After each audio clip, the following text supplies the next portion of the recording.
Welcome back to the channel. This is your boy Rich Latta here, back with another video. Today we're going to be talking about Bronny James, LeBron James, and JJ Redick. I am a longtime Los Angeles Lakers fan. I've been a fan since 1999. Huge Kobe Bryant fan. Pretty much, Mamba mentality, all that stuff. I've got the books, everything. And the entire LeBron era on the Lakers really has been something that I have not enjoyed just on a fundamental level. I haven't, found it fulfilling or really satisfying because everything is ultimately just revolving around the whims of LeBron and how you can make him happy. And, as he's got a couple achievements like passing Kareem, passing, I believe, Kobe in scoring, he did it as a Laker as well.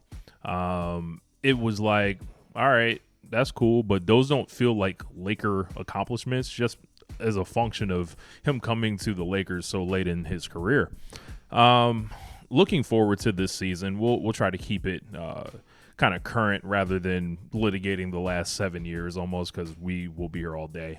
But the whole thing with Bronny James, I've not really talked about it too publicly, even on my podcast or anything, but I'm just seeing how bad this guy looks in preseason, and doesn't look good, man, on several levels. Like the nepotism stuff is all there. It's undeniable. It is really one of the most shambolic and embarrassing things I've ever seen in the history of watching the league. People will then point out, well, what about coaches? What about front offices and stuff like that? For me, there's a fundamental difference between the competition on the court and a job that someone can work and get promoted up by studying a video well. Like, these are two different things. Like, this is supposed to be competition, best of the best. This guy's the 55th pick. People will also throw that in. What do you expect of a 55th pick? I expect nothing of a 55th pick. However, what he has also been given, not earned, is a 4-year guaranteed contract that is worth, I want to say he's making like $2 million a year, like $8 million total. How many 55th picks that have those terms like that? I don't know many. There may be one guy here or there, but this is a whole, clutch sports kind of operation. And the year that is coming for the Lakers makes me very nervous because it's not like we got significantly better. We did not make moves to improve the team. We went out in the first round last year, and the big offseason move was Bronny and, Dalton Connect. So who looks like a player, a guy that, slipped to the Lakers, and this has been, a chance to, kind of grab a pick that we weren't supposed to get. So I'm kind of excited about him. But for Bronny James, him being known as, brought in under the guise of player development, right? It's interesting who can fall under that and who can't. And you see all the young players that were traded off and basically sent elsewhere, the coaches that were fired, and everyone until LeBron could get his handpicked coach and JJ Redick in to run this charade, bringing Bronny James on the team for the historic moment of them playing together that will be over the first night of the season, apparently. I just don't see the value in trying to develop this guy without a discernible NBA skill. Running fast is not a skill. Defense is like something that, if we're talking about him coming into the league as a defender, it's like, how excited are we supposed to be about that? Like, this is not a 3-point shooter. This is not someone that is a great passer that opens up the offense. This is somebody you hope can turn into a defender. This guy has not been the best player on his high school team. He obviously wasn't the best player at USC. He averaged 4 or 5 points a game. We know the stats. We know the numbers.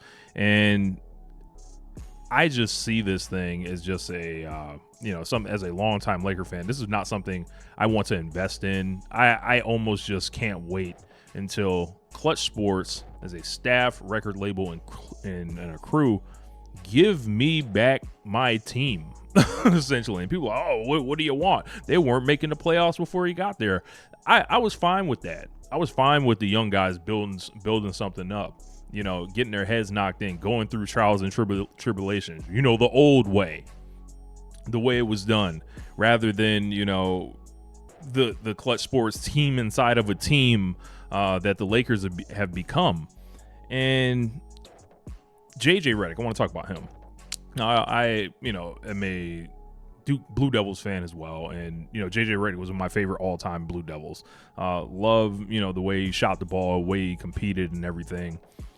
Then, you know, he had his NBA career. He didn't, you know, win an NBA championship or anything, but he played for a lot of good teams, good coaches, and was touted as this genius. He was someone that ended up going into media, and you know, you saw all his stuff on First Take. You heard his podcast, Old Man to Three. You heard him mind the game with LeBron James. And, you know, they do this entire thing, which is a rollout, the podcast, for him essentially becoming the Lakers coach, and then just look us dead in our faces and say it had nothing to do with that. So, like, just keep it a buck, man. Like, just, like, if you want to hire the guy because he's doing the podcast with LeBron, it will make him happy. I think the Lakers could have just said that. I think Clutch Sports could have just admitted this, but we have to absolve LeBron from all, you know, blame and everything like that. And my concern with JJ Redick is not that this is a first-year coach or anything like that. Plenty of guys have gotten, you know, first-year coaching gigs and opportunities, and it has worked out to varying degrees. But I just kind of think JJ Redick is an asshole. And the way that he addresses the media, I feel like is going to come back and bite them. The overprotection of Bronny James is going to become very noticeable. I remember when Bronny was drafted, he was essentially putting his cape on immediately, saying, you know, this is, you know, a great pick. This is, you know, we're excited about it in our player development program. Again, what player development program? We're trading everybody. Like, so, you know, I am concerned, like, for the short term for the Lakers, and especially the long term, because, like, once all this is said and done, I feel like everything's going to be washed away in a wasteland, and we're going to be right back to square one. We're not going to be in the middle like we were. We were, you know, winning like 38 games, maybe 40 games the year before LeBron got there.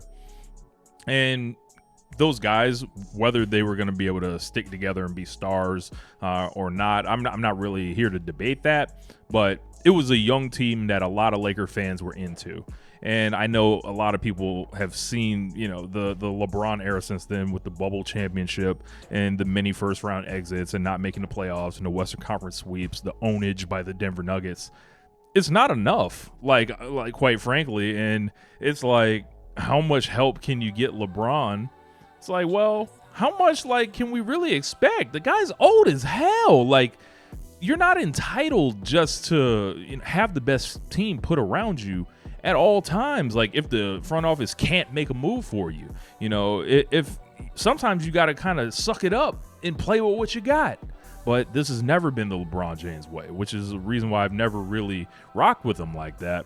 And coming to, you know, the team that, you know, my favorite player, you know, Kobe Bryant, you know, played for 20 years. This is his town. It's always been weird. It's always going to be weird. And I'm going to evaluate him through that lens. You want to call me biased? I'll take it. Bring it on. But I think that it's important to remember there are a lot of people who view this as such. Like, it's, you know, and, you know, I understand there's a legion of witnesses and stuff like that. But I don't know how you can go into this season and not expect a circus. I don't understand what Bronny James and the concept of it is to be so happy about. The nepotism is supposed to just be a good thing, apparently. And don't throw this is a black man, man. It's a league that's 95% black. Like, what are we saying? Like, like, you know who else is black? Kobe Bryant, you know, Magic Johnson, Michael Jordan, all these other people are black too. So,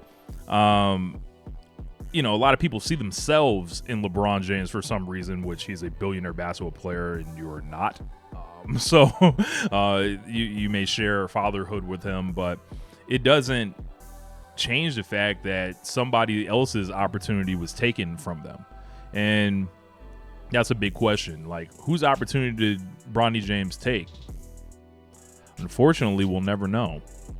Anyway, my name is Rich Latta. Subscribe to the channel. We'll be back next time to talk more. And this is One Lifetime. Peace.